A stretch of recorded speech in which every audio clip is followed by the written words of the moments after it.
Hello students, welcome to my chemistry class in which I am going to tell you about applications of thermodynamics in metallurgy. Metallurgy is a process of conversion of ore into metal. Generally, ores are available in the form of oxides, sulfides, sulfates, silicates and many more. Let us consider ore is in the form of oxide. Then conversion of a metal oxide into a metal by losing oxygen is called as metallurgy. To find out whether this metallurgical process is feasible or not, we need to follow the principles of thermodynamics. As per thermodynamics, if the delta Z value of a process is negative, then that process is feasible. If the delta Z of the process is positive, then that process is not feasible. Delta Z of the process can be calculated by using the formula delta G equal to delta H minus T delta S. And in a metallurgical process, delta H is always positive because the decomposition of a metal oxide into metal is endothermic process.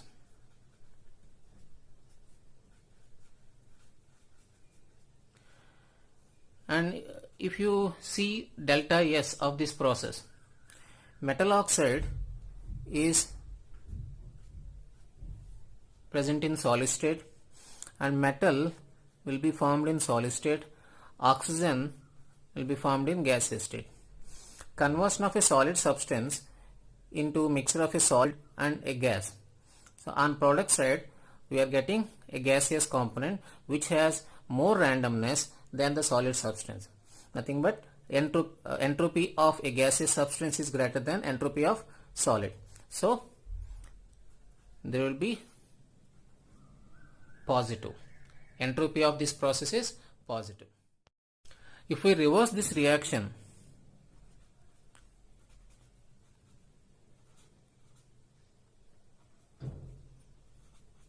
oxidation of metal into its metal oxide is a exothermic process, means delta H is negative, and conversion of a gaseous substance into solid, entropy change of the process is also negative. This type of applications of thermodynamics in metallurgy can be explained by using Ellingham diagram. This Ellingham diagram is a graph drawn in between delta G naught of formation of metal oxide versus temperature. In Ellingham diagram, temperature is taken along x-axis, delta Z naught value is taken along y-axis, and all these lines indicates formation of oxides of the elements in which 1 mole of oxygen is involved. In the formation of metal oxides, solid metal combines with gaseous oxygen and will be converted into solid.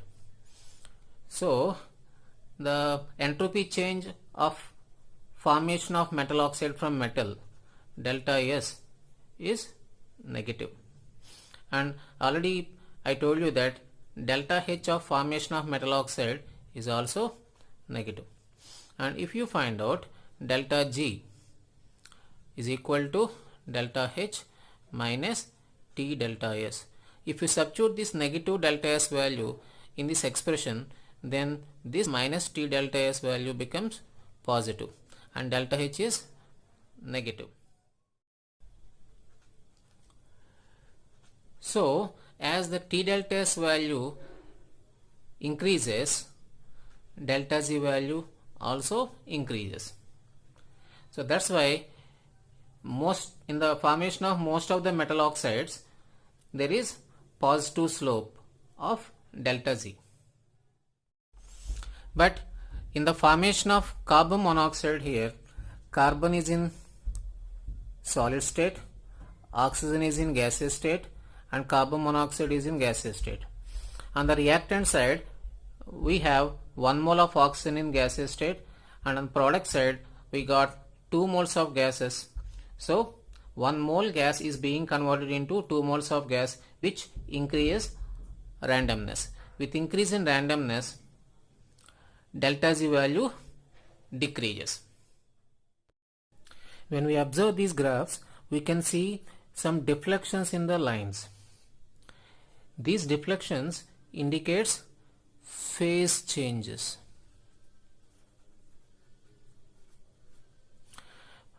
We have metals in solid states, and at certain temperature they will be liquefied, means it indicates a melting point.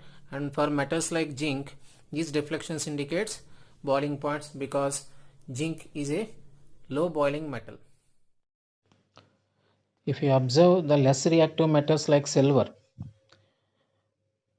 most of the part of the curve is located at delta Z values greater than 0. It means the oxidation of silver into silver oxide is a non-spontaneous process. It means reverse of this reaction.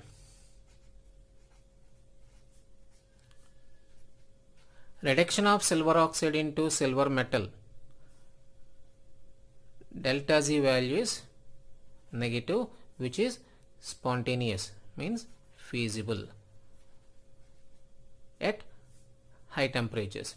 So for the reduction of metal oxides like silver oxide, no other reducing agent is needed. Silver oxide itself gets reduced into silver metal at high temperatures. But for the other metals, delta Z for the formation of metal oxides is always negative even at high temperatures. It means reduction of these metal oxides into corresponding metals is not that much easy without using any of the reducing agent. For example, for the formation of Al2O3, delta Z value is negative. If you want to extract aluminium metal from Al2O3, we need to reverse the reaction. Al2O3 can be reduced into aluminium metal by releasing oxygen, but for this reaction delta Z value is positive, which is not feasible. So we need to use a reducing agent to extract aluminium metal from Al2O3. Now let us examine whether we can use magnesium metal as a reducing agent to reduce Al2O3 into aluminum metal or not. If you see this, the point of intersection between the line of aluminum metal and the line of magnesium, it is almost at a temperature of 1623 Kelvin. After this temperature of 1623 Kelvin, you got aluminum line at the lower portion of magnesium line. If the line is at lower portion, it means that the delta Z value of formation of metal oxide is more negative. More negative delta Z value indicates that formation of Al2O3 from aluminum metal is more feasible, not the reduction of Al2O3 into aluminum. It means after this point of intersection, reduction of Al2O3 into aluminum is not feasible in the presence of magnesium metal. Before this point of intersection, magnesium line is at the lower portion, means delta Z value is more negative, means oxidation of magnesium into magnesium oxide is more feasible. So we can use magnesium as a reducing agent, because reducing agent is that which can be oxidized easily. Before this point of intersection, magnesium is able to get oxidized easily when compared to Al2O3, because oxidation of magnesium into magnesium oxide has more negative delta Z value. So this oxidation is more easy. That's why we can use magnesium as a reducing agent in the metallurgy of aluminum. Not only in this case, even for the other elements also we can apply in the same way. Whatever the element which is present at the lower portion can act as a reducing agent in the metallurgy of the metals which are present at the upper portion. For example, carbon monoxide line is present at the lower portion below this point of intersection with iron. So in the metallurgy of iron, carbon monoxide can be used as reducing agent below this point of intersection, means at low temperatures. At high temperatures, we got line of carbon present at the lower portion. So at high temperatures in the metallurgy of iron, coke, carbon in the form of coke, can be used as reducing agent. So overall the conclusion is, the element whose line is at lower portion of this Elingham diagram can be used as reducing agent, because the element whose line is at the lower portion, delta Z value of formation of its oxide is more negative. Oxidation of a metal is more feasible, means it can be used as a reducing agent.